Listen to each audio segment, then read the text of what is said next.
Hi there, my name's Cathi Barker from Software Solutions. What I want to look at is Microsoft Excel and particularly nested if statements. And not so much just nested if statements, but the fact that nested if statements are now being replaced with a new function called ifs. Now let's just start with the traditional if function and a traditional nested if function. What we have here is a number of people, and each of these persons has acquired a result.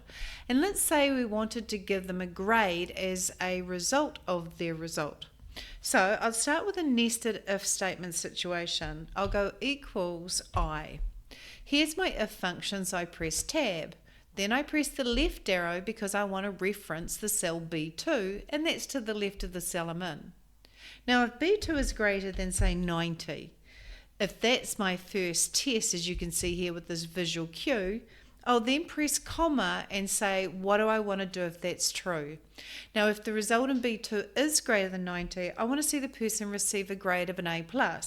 And that is text, so it must appear inside double quotes. So I'm going to go A+ inside double quotes, and then comma. Now, what if that's false? What if B2 is not greater than 90, but say it is greater than 85?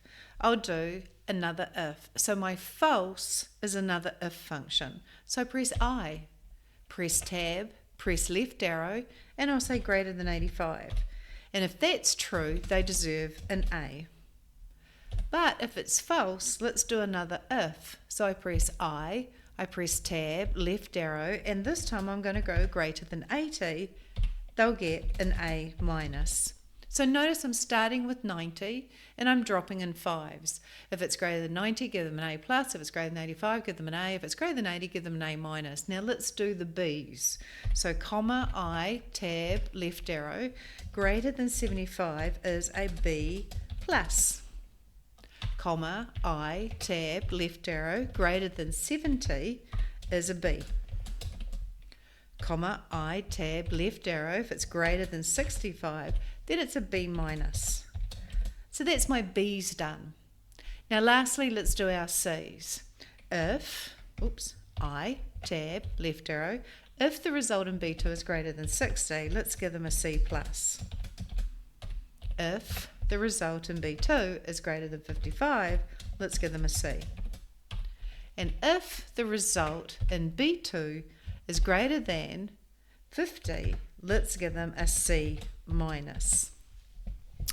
What are we going to do with everybody else? This is our final false.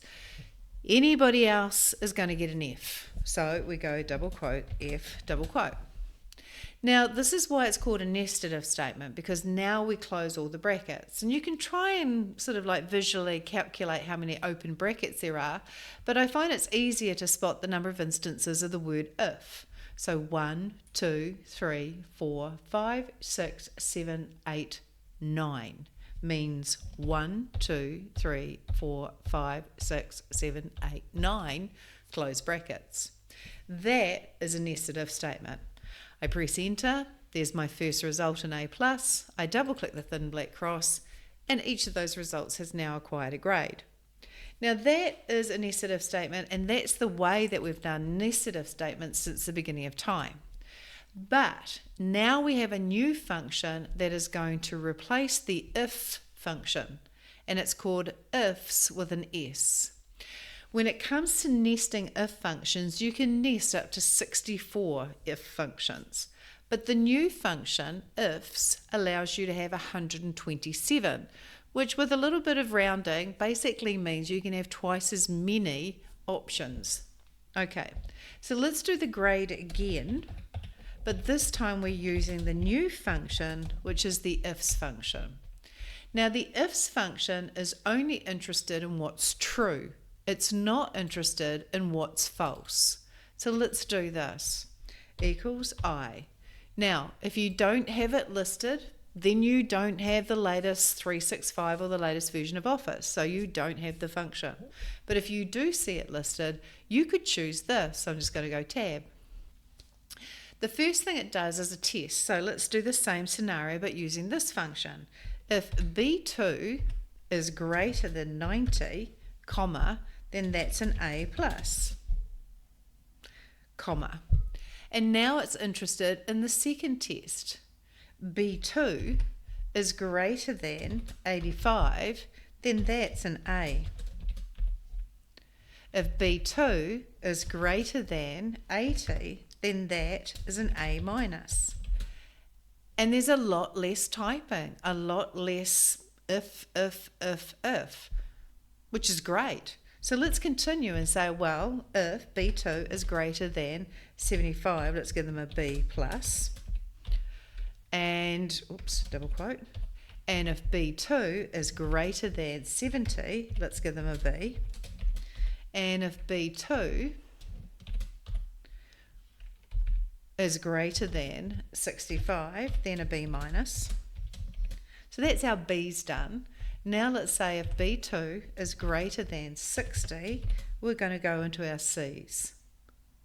So that is a C plus.